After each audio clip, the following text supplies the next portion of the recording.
You can't know what you want when you continually kind of working.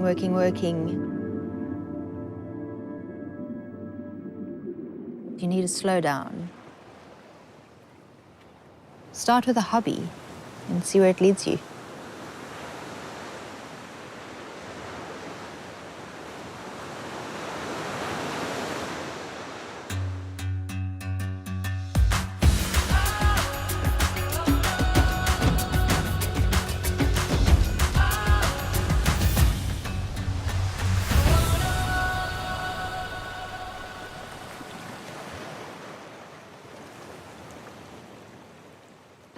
My name is Roshana Gray. I live and work in Cape Point. It's deliciously situated in between a mountainside and the ocean. Very elemental. It gets very windy and very hot in summertime and very cold in winter.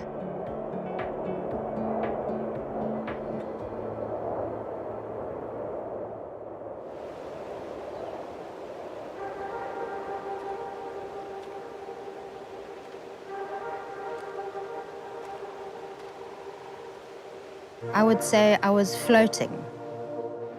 I was first working in retail, and then after that I was working quite extensively in the food industry, traveling from my home, which was a box, in a little car, which was a box, to a little office, which was a box. But really it was counting down the hours until the job was over, and then my life would begin.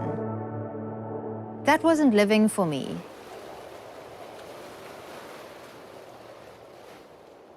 She didn't know a lot about wild plants initially, moving here, but what she's done as well is sort of opened up everybody's eyes. It all started with growing vegetables in my garden. Until a Japanese cyclist came to visit. He ended up staying for 99 days. Every so often he would go on his bike and he would drive off to the beach, and he would come back, and shortly afterwards I could smell these amazing cooking smells coming from his little campsite. He showed me the joys of the sea vegetables. He basically stood out there on the beach with me and he said, look at this, like all of this food, this is all amazing sea vegetables. Why is nobody eating them? From then on, my curiosity was sparked. Very interestingly enough, seaweeds change their nutritional value depending on what season it is. So, for instance, sea lettuce, which is a beautiful green seaweed that grows in the little intertidal pools, it's full of vitamin C in summer and vitamin D in winter, which is pretty perfect. It's designed for us.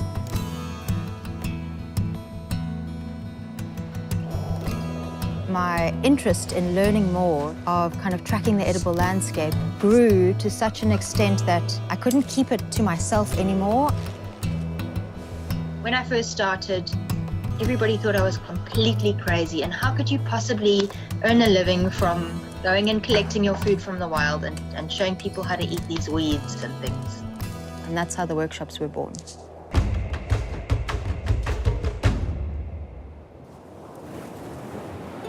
We take people down. It's like completely immersive, interactive learning. And I call it the full circle of learning, where basically you go into the rock pools. We have our like educational with your toes in the water. And then you have your exploring time where we set everybody free on the rocks to go and be free and be childlike and just have fun and explore all the different rock pools. It's quite beautiful to watch the process that happens throughout the workshop of gaining knowledge in the rock pools. They'll pick something, then we'll go and prepare it. We'll process the ingredients.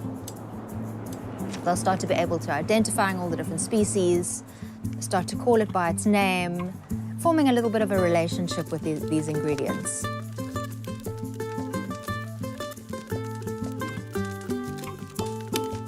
Take something that looks rather awful at first and you don't ever consider eating it, and to transform it into something that is just so mouthwatering and really also healthy. That was for me just a turning point. I basically learned everything I know from Roshana. I'd studied to be a chef, and so it made so much sense to find a way to utilize ingredients from the wild, from my backyard. Aligrekel, which is a herbivorous sea snail, was boiled in seawater, minced and mixed with nasturtium mayonnaise, sesame oil, red onions, herbs, and they were served up straight in their shells. Using the soft seaweeds like sea lettuce and rack that you can eat raw, we made sushi and decorated them with edible flowers. And then sitting down at the table with all this beautiful food that everybody has harvested and created into beautiful dishes, then it's like it's a magical moment of sitting down and appreciating everything and then enjoying it together.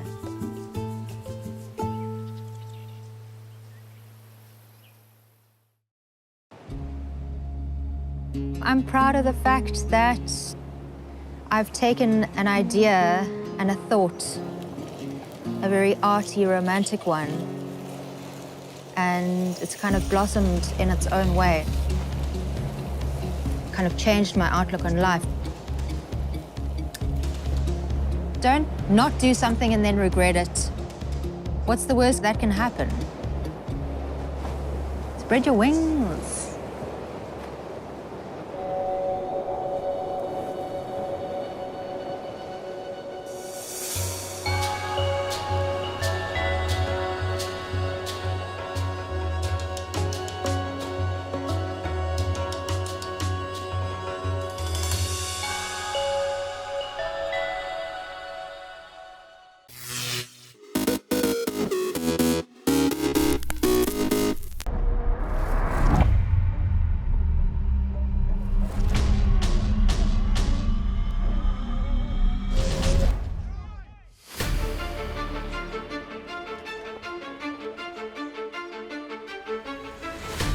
Welcome to Super Tuesday here in Puerto Portales, Mallorca. It's the big showdown with the title on the line.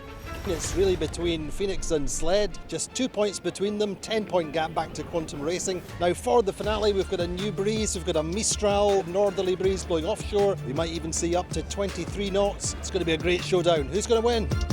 It's going to be a good day. It's a different breeze, so it'll be a different race course, and we're pretty comfortable in this stuff, so just go out there and give it a big shot. We're in Palma, offshore breeze, great.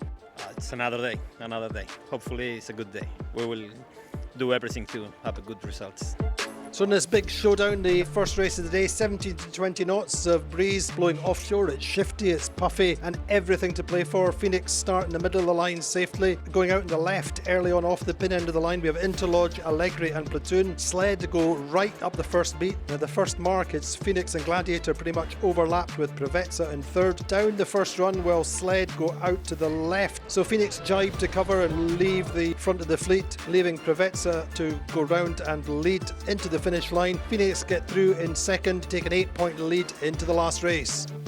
So with that big lead, Phoenix just sail safely, but they make a solid start. Sled are over the start line in the meantime, and Allegri get nicely off the pin end of the line, lead out to the left, and Allegri jump away to a big lead. Phoenix sails safe, get round the course in second. So through the finish line, it's Allegri winning with Phoenix second, and winning the regatta, and Prevezza in third place, take third place overall. So in the end then, Phoenix winning on 25 points, in second Sled on 36, and Prevezza third on 42 points.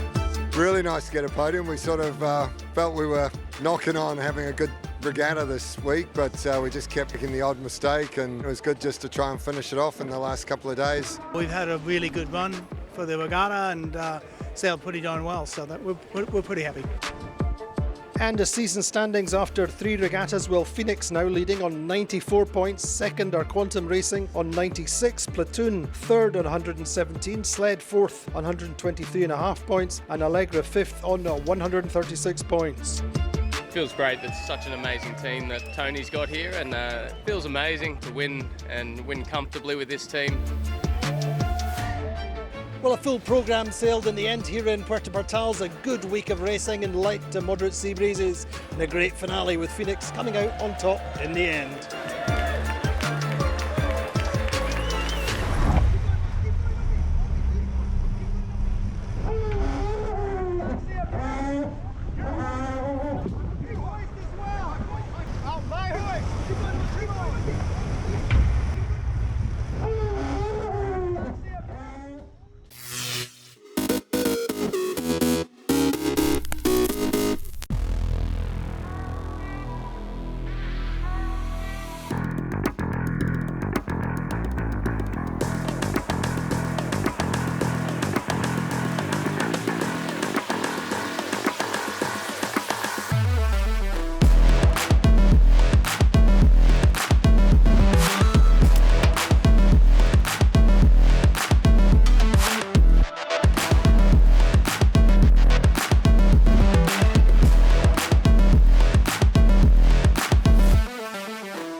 idea of the proof of concept currently displayed at Selfridges is one of a transformation.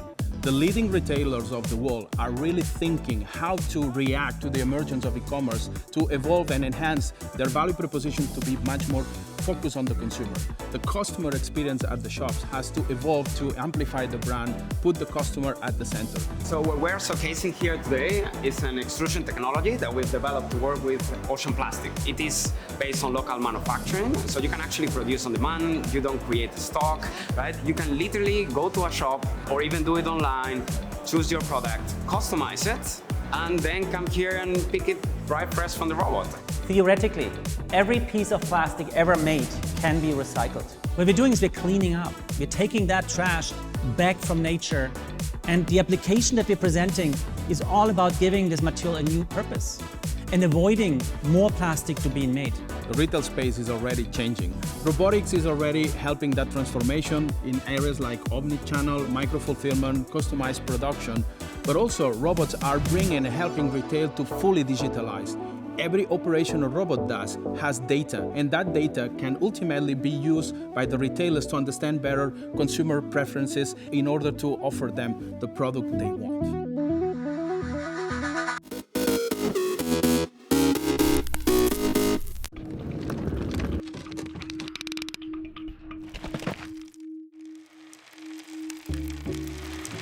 My name is Rachel Kofsky. I'm VP, International Senior Specialist of Handbags and Accessories at Christie's. For 100 years, Gucci has been synonymous with heritage, craftsmanship, and innovation.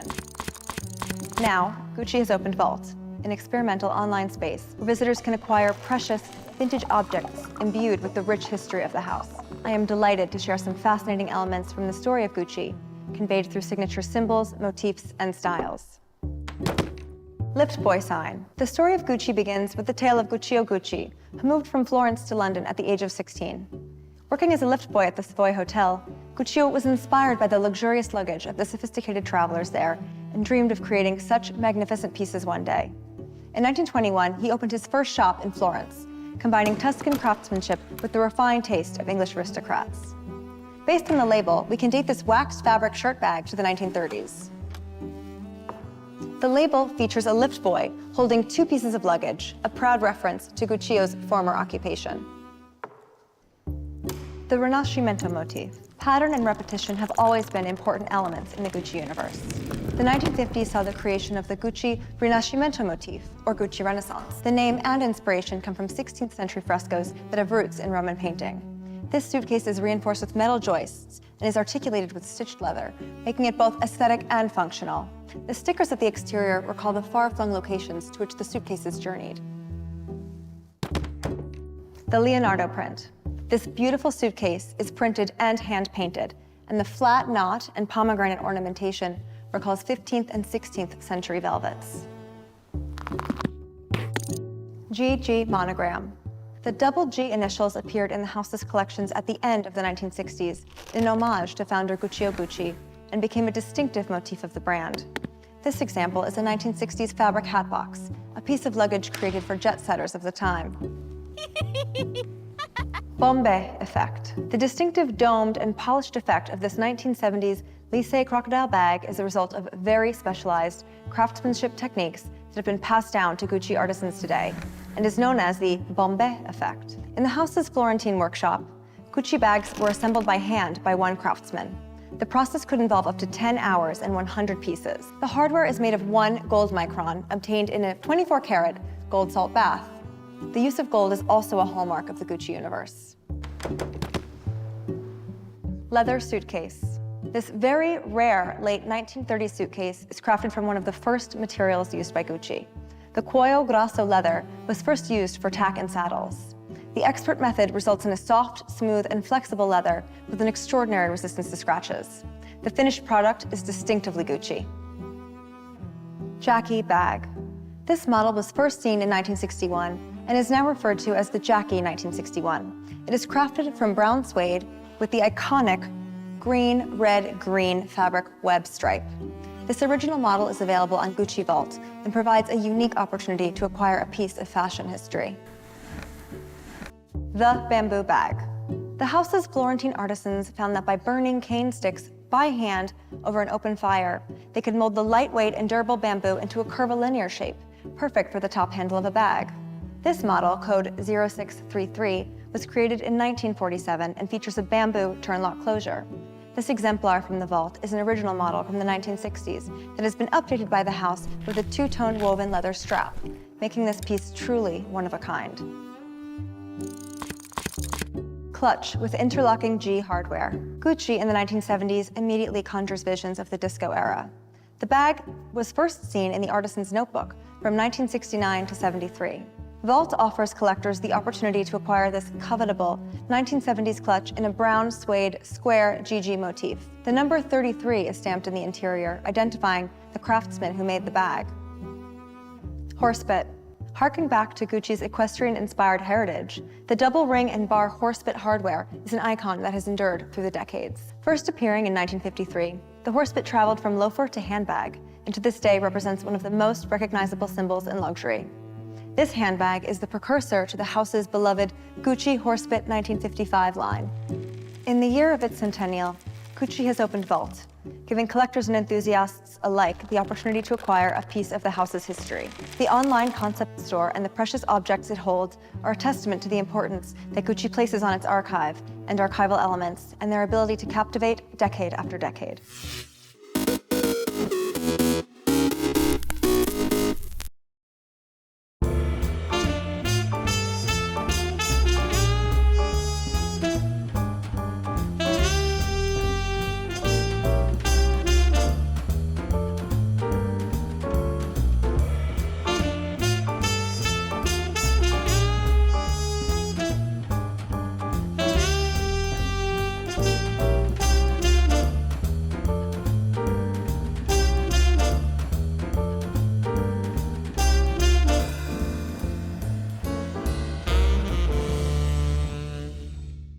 We never quit.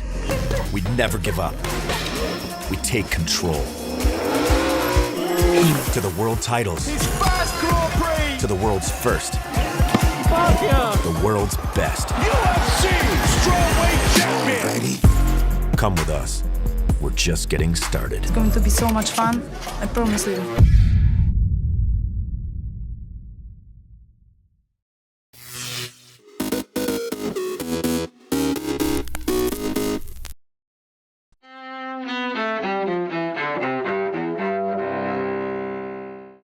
August 18th, 1227. Genghis Khan, one of the world's greatest conquerors, dies. At the time, the Mongol Empire founded by Khan stretched across Asia. 1920. Tennessee ratifies the 19th Amendment to the U.S. Constitution, guaranteeing women's right to vote. That step gives the amendment the approval of enough states in order to take effect. 1963. James Meredith becomes the first African American to graduate from the University of Mississippi. Meredith's registration as the university's first black student followed a legal battle and deadly riots on campus. 1958. Vladimir Nabokov's novel Lolita is first published in the United States. The tale about a middle-aged man's sexual obsession with his teenage stepdaughter still sparks controversy to this day. 1934. Roberto Clemente, one of the first Latin American baseball stars in the United States, is born in Puerto Rico. And 1937. Do you think if I come back it's going to be okay by magic? What's going to be changed? What's going to be different? We'll both be wrong. We'll both lose. Actor and director Robert Redford is born in Santa Monica, California. Among his on-screen roles, Butch Cassidy in The Sundance Kid, The Sting, All the President's Men, and Out of Africa. Redford is also the founder of the Sundance Film Festival, aimed at showcasing works by independent filmmakers. Today in History, August 18th. Camille Bohannon, The Associated Press.